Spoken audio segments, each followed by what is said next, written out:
दोस्तों, आज की कहानी है माँ तुम भाभी जी को मायके से पैसे क्यों मंगवाती हो।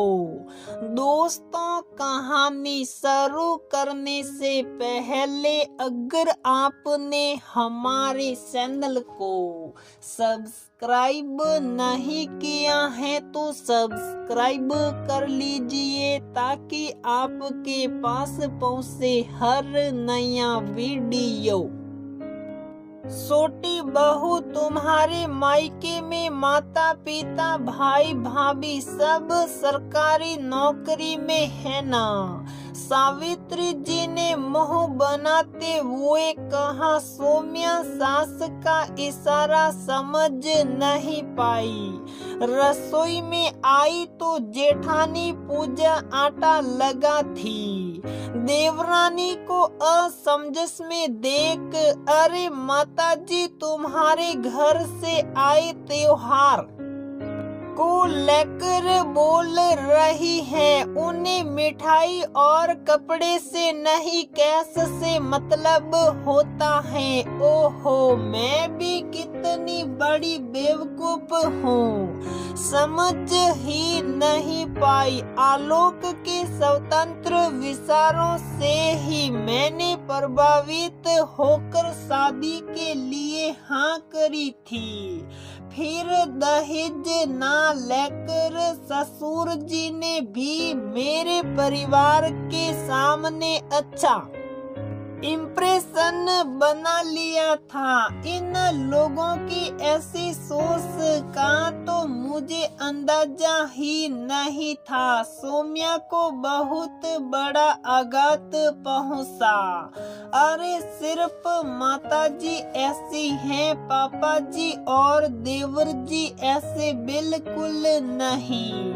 मैं तो इन्हीं की बिरादरी की हूँ। सासू माँ जैसा चाहती हैं वैसा ही मेरे पापा और भाई भेजते हैं, फिर भी इनको कम ही लगता है। सुनते सुनते एक उम्र निकल गई। खैर, अब मुझे फर्क भी नहीं पड़ता। पूजा ने सहज भाव से कहा। सौम्या के दिमाग की तो सुई घूम गई। उसे लगा ये तो सरासर गलत बात है। भाभी सारा दिन काम करती है, घर के हर सदस्य का ख्याल रखती है। उसके बाद भी माताजी के व्यवहार को अपनी किस्मत मान बैठी है। सब सुप साप बर्दाश्त करती है, पर मैं नहीं करूंगी। उसने मन ही मन कुछ सोच लिया था। सावित्री जी के बेटे आलोक की शादी से काफी उम्मीदें थी। उनका बेटा पढ़ा लिखा एक अच्छी पोस्ट पर कार्यरत था। उन्हें सब कुछ वसूल करना था, लेकिन दहेज ना मिलने पर उनके पति शैलेश जी और बेटे आलोक ने उम्मीदों पर पानी फेर दिया। आलोक और शैलेश जी के हिसाब से सौम्या एक आत्मनिर्भर गुणवती आज के जमाने की लड़की थी। उसमें उनकी घर की बहू बनने के सारे गुण थे। सौम्या, तुम्हारा कोई पार्सल आया है, पूजा ने आवाज लगाई। सौम्या ने कोरियर लिया। उसने सबके सामने खोला तो उसमें इलेक्ट्रिकल शॉपर था। ये क्या मंगवाई हो बहू? भाभी को सुबह सबके टिफिन देने में थोड़ी मदद हो जाए, इसके लिए मैंने ये मंगवाया। अब झटपट सब्जियां कट जाएगी, नहीं तो जल्दबाजी में कभी भाभी के हाथ कट जाते हैं तो कभी जल जाते हैं। सौम्या ने शॉपर पूजा को पकड़ा यहाँ तो पूजा माई के घूमने जाती, वहाँ से ले आती। उसके घर के बाहर अच्छे खासे साप्ताहिक बाजार लगती है। छोटी बहू कमाती हो, इसका मतलब ये नहीं कि तुम फालतू के खर्चे करो। सावित्री सुनाकर अंदर चली गई। पूजा की आंखें नम। इस घर में सब्जी अच्छी बनी है या नहीं, आज तक सिर्फ ये ही बताया गया, लेकिन उस सब्जी को बनाने में हाथ कटे या जले वो तो किसी ने देखा ही नहीं। सच में सौम्या, तुम मेरी देवरानी नहीं छोटी बहन हो। सौम्या ने पूजा के आंसू पोंछे। भाभी, मैं जॉब के साथ आपकी उतनी मदद नहीं कर पाती जितनी करनी चाहिए, लेकिन आपका काम कुछ कम कर पाऊं, आपको थोड़ा आराम दे पाऊं, इसके लिए कोशिश करती रहूंगी। कुछ दिन बीते। दोनों बहुओं को मायके से सावन का नेग और मिठाई आई। सावित्री को फिर शगुन कम ही लगा। सौम्या तो जॉब पर थी, उसके हिस्से की खुनस भी पूजा पर निकल गई। गुस्से में वो पूजा के मायके तक पहुंच गई। आखिर पूजा के मुंह से निकल गया, माताजी, मेरे मायके से तो 8 सालों से सब आ रहा। सौम्या का तो पहला त्योहार है। उस हिसाब से देखे तो अभी मेरा शगुन ज्यादा ही है। पूजा को बोलने के बाद काफी अफसोस हुआ, पर आखिर वो भी एक इंसान है। कितना सुने, सास आग बगुला हो गई।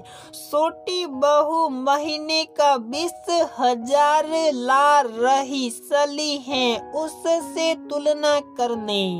इतने में सौम्या आ गई। आवाजें इतनी तेज थी कि उसने सब कुछ बाहर से सुन लिया।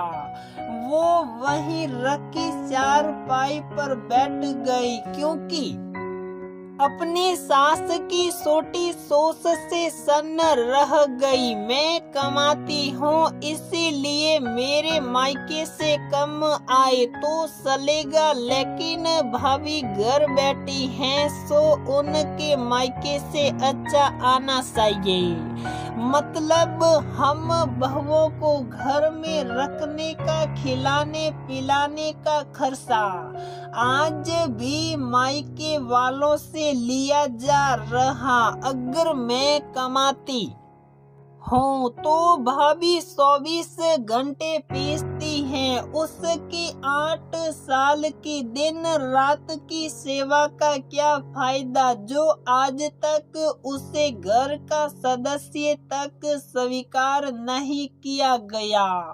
पूजा ने सौम्या को चुप देख उससे माफी मांगी। मैं गुस्से बौखला गई थी। तुम्हारे से तुलना करने का कोई इरादा नहीं था, लेकिन माताजी, मायके वालों के लिए इतना कुछ बोल जाती है। मेरा जुबान पर नियंत्रण ही नहीं रहा।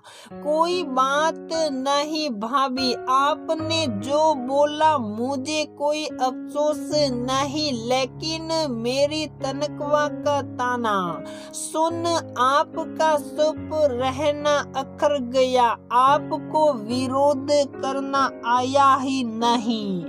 आज तक सिर्फ पढ़ा था कि गलत का विरोध ना करना गलतियों को बढ़ावा देना होता है, लेकिन आज देखा माता जी के इस व्यवहार को आपने बढ़ावा दिया है। भाभी हर बात को अपनी किस्मत मान लेना बुज़दिली की निशानी है। सौम्या की आंखों में चमक आ गई थी।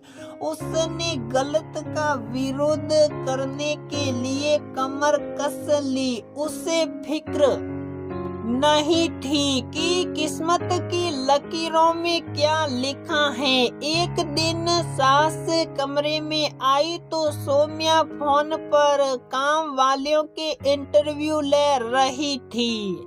क्या बहू क्या हो रहा है? दो बहुएं होते हुए एक और काम वाली की क्या जरूरत है? सरोज झाड़ू कट का करके तो जाती, सावित्री भटकी। माताजी भाभी को थायराइड और गठिया की प्रॉब्लम है। ऐसी हालत में उनसे ज्यादा काम लेंगे तो वो ज्यादा बीमार हो जाएगी। फिर डॉक्टर और दवाइयों के खर्च से अच्छा है एक बाई और रख ले। वैसे बहुत नखरे हैं काम वालियों के। अगर मोटा मोटा हिसाब लगाए तो भाभी हर महीने के 25,000 लेने वाली मेड जितना काम कर लेती हैं। 8 लोगों का 3 टाइम का खाना बनाने वाली मेड 12,000 ले लेती हैं। आपने 8 साल बड़ी बचत करी है। सौम्या पेपर पेन से हिसाब लगाते हुए बोली, मुझे पागल बना रही छोटी बहू। ये हिसाब किताब मुझे न पढ़ाओ। अपने परिवार के लिए खाना बनाना हर बहू का धर्म होता है। आखिर वो इसी परिवार का हिस्सा है। सावित्री सिड़कर बोली, बस यही तो आपके मुंह से सुनना था।